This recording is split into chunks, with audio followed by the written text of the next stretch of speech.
இது புளி இலை கொழுந்துங்க. இது வெயில் சீசனில் மே மாதத்துல ஏப்ரல் மேல கிடைக்கும். பாருங்கள், இந்த புளி இலை கொழுந்து லைட்டாக அப்படி க்ரஷ் பண்ணிவிட்டு இந்த மாதிரி பண்ணிவிட்டு காம்பெல்லாம் எடுத்துடலாம்.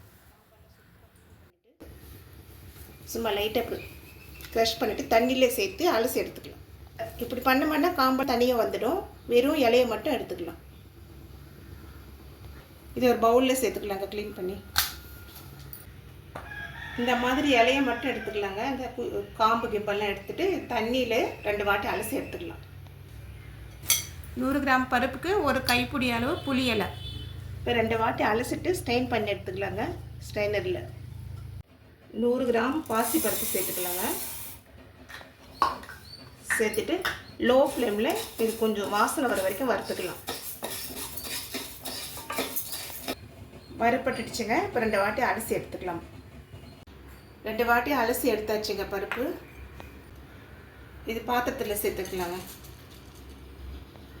தேவையான தண்ணி சேர்த்துக்கலாம். நான் 8 பச்சை மிளகாய் சேர்த்துக்கிறேங்க. உங்கள் காரத்துக்கு ஏற்ற மாதிரி நீங்கள் சேர்த்துக்கோங்க. 2 கட் பண்ணி சேர்த்துக்கலாங்க. பருப்பு வேக வச்சுக்கலாம். மீடியம் சைஸ் தக்காளி 1 சேர்த்துக்கலாங்க. ஏன்னா புளி இலை கொழுந்து போட்டதுனால அதில் இருக்கிற புளிப்பை போடும். ஒரு தக்காளி மட்டும் சின்னதாக சேர்த்துக்கலாம். இப்போ அலசி வச்சுருக்க இலையும் சேர்த்துடலாங்க. ஒரு 1/4 டீஸ்பூன் மஞ்சள் தூள் சேர்த்துக்கலாங்க. இந்த புளி இலை சேர்த்த பிறகு இப்போ புளி கொழுந்து சேர்த்துருக்குறேங்க. இது வேகிற வரைக்கும் வேக வச்சுக்கலாம்.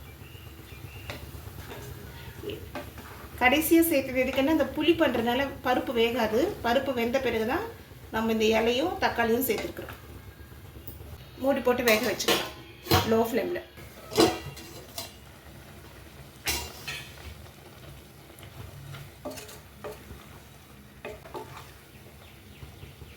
வெந்துடுச்சுங்க. புளி இலை கொழுந்தும் வெந்துடுச்சுங்க. இப்போ ஸ்டவ் ஆஃப் பண்ணிடலாம். இப்போ பருப்பு சட்டிக்கு மாற்றிக்கலாங்க. தேவையான அளவு உப்பு சேர்த்துக்கலாம். இப்போ கடைஞ்சிக்கலாங்க. அவ்வளோதாங்க, கடைஞ்சாச்சு. இப்போ வெந்நீர் நல்லா கொதிக்க வச்சு சேர்த்துக்கலாங்க. ரொம்ப கெட்டியாக இருக்கிறதுனால வெந்நீர் சேர்த்துக்கலாம்.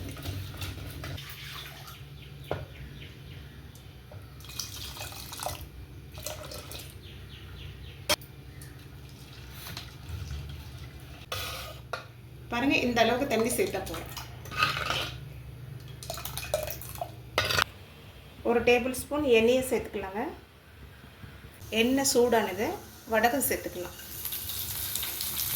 உங்களுக்கு வடகம் இல்லைன்னா கடுகு, உளுத்தம்பருப்பு, சீரகம் போட்டு கூட நீங்கள் தாளிச்சிக்கலாம். கடுகு, உளுத்தம்பருப்பு பொரிஞ்ச பிறகு வெங்காயம் நைஸாக கட் பண்ணி கோல்டன் கலர் வர வரைக்கும் நீங்கள் ஃப்ரை பண்ணி கூட தாளிச்சிக்கலாம். நல்லாயிருக்கும் டேஸ்ட்டு. 2 காஞ்ச மிளகாய் உடச்சி சேர்த்துக்கலாம். வடகம் வறுப்பட்டுடுச்சு. கொஞ்சம் கருவேப்பிலை சேர்த்துக்கலாம். தாளிப்பு பருப்பில் சேர்த்துக்கலாம்.